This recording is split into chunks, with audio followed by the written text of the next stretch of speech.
fotografar um objeto que não é visível, que está na escuridão total. Quer dizer que hoje você já vê aí experimentos práticos disso, né? Como que você consegue capturar, né, visivelmente a fotografia de alguma coisa que está numa plena escuridão. Tudo que a gente acredita que tudo só pode ser visto, né, quando tem incidência de luz.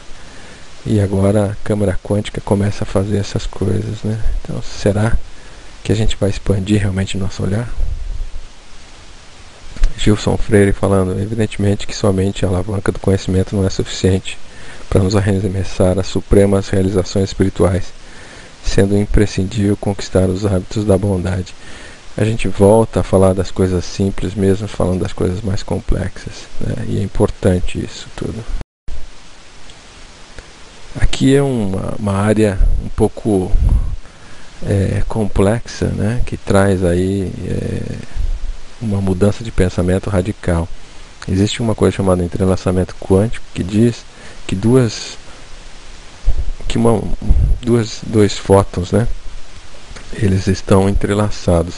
Então, quando você faz essa separação entre dois fótons que estão entrelaçados e colocá-los a distâncias diferentes, quando você muda alguma coisa em um deles, o outro responde como se estivesse mexendo nele também.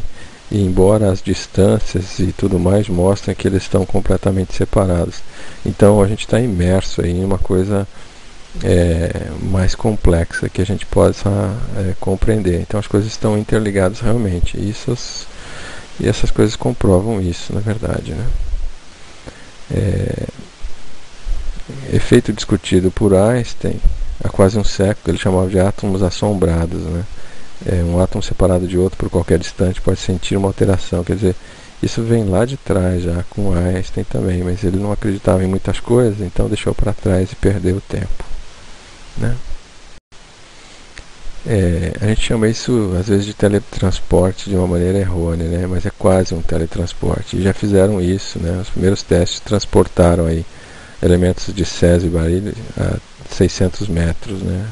E depois o recorde mundial já está nas 100 milhas. Quer dizer, você consegue transportar aí no vácuo essas informações, né? Você transporta a informação, mas não transporta a matéria. Pelo menos não ainda. Gosto de fazer uma brincadeira, né? O Padre Quevedo, que todo mundo conhece como um defensor aí de muitas coisas e um combatente em outras, né? Estaria ele dizendo sobre a teoria da relatividade. Gugu, que nem mais está na televisão do jeito que estava, mas Gugu, isto não existe. Então hoje começa a se falar em clonagem quântica, né, com teletransporte, né, ou seja, já começa a falar em coisas que a gente não consegue nem conceber direito, né, o entrelaçamento multipartite, né. Aí você começa a clonar os elementos, né, de uma forma diferenciada. Não sei nem explicar isso, na verdade, em nível mais detalhado. Preciso estudar mais para poder se compreender. O importante é que isso é possível, né? Então, vamos ver no que isso vai dar, né?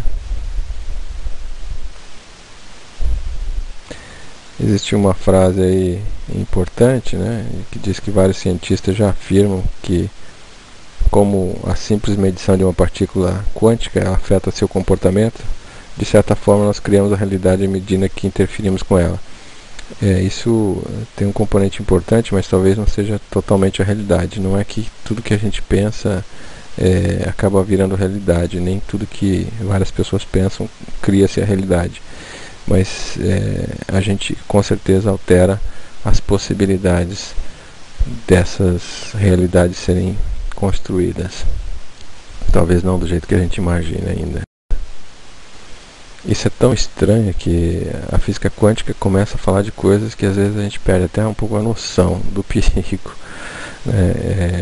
O tal do Schrödinger, que é um dos pais dessa história toda, ele, para mostrar que a coisa é tão complexa e absurda, ele usou um animal aí que é um ser vivo, né? Só para mostrar aí que as coisas são complexas, né? O que ele imaginou é um experimento em que tivesse um gato dentro de uma caixa que a gente não consegue enxergar, e dentro dessa caixa tem um veneno, né? E esse veneno ele poderia né, sair da sua quietude, né? E contaminar o gato e matar o gato. Então, o gato está vivo ou está morto, né? Já que o universo é feito de possibilidades, né? E aí a questão extrapola simplesmente a questão mecânica, né? Quando começa a entrar, o gato está vivo e está morto ao mesmo tempo? Não, ele está ou vivo ou morto. Mas como a gente vai saber, né? É um mundo totalmente estranho, né? Andrew Jordan acredita que a explicação poderá ser encontrada nas pesquisas de uma nova área chamada nanofísica. Então, aí tem gente que começa a ir para outras regiões na questão da ciência, né? A nanofísica é importantíssima, e ela vai trazer à luz algumas coisas, mas até ainda não se sabe quanto que isso realmente vai ser interagir entre essas diversas áreas. Tem coisas completamente que a gente não concebia antes, né? Hoje já se fala de forças atrativas e repulsivas. Não vou entrar no mérito de cada uma dessas coisas porque não dá nem tempo disso, né? Mas é importante a gente saber que existe, né? Então, tem descobertas aí em que a nanotecnologia está trabalhando bastante e que são processos como se fosse feita a levitação, né? Através de uma força quântica repulsiva, né? Existem N experimentos aí, né? O que basta é a gente começar a entender que levitação e volitar aí são sinônimos dos mundos quântico e espiritual, né? As coisas agora estão começando a ser entendidas. Por que existia tal do volitar, né? Por que os espíritos volitam, né? Então Albert Einstein dizia que a ciência sem religião é capenga, e a religião sem a ciência é cega. Isso é completamente verdadeiro hoje.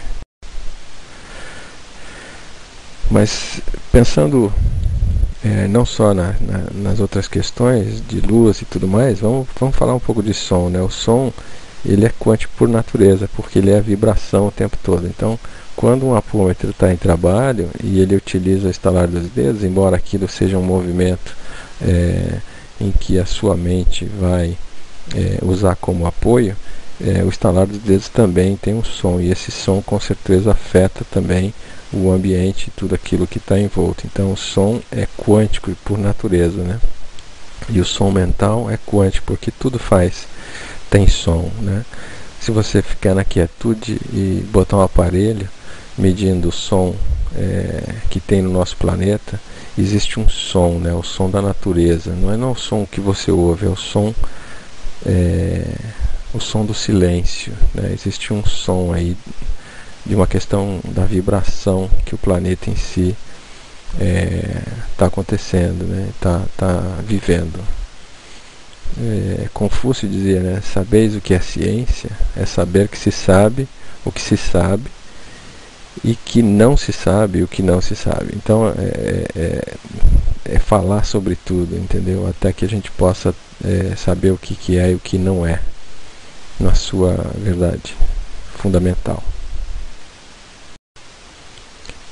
As cores, a gente já mostrou que as cores eram um mistério até nosso amigo Newton, né? Mas as cores são quânticas, né? E elas têm padrões, então esses padrões são regidos pelo mundo quântico. E para a gente ter uma ideia, um prisma, quando recebe uma luz, né, e ele entra uma luz branca e sai todas as cores, ele altera essa velocidade, né? E aí é por isso que as cores são separadas.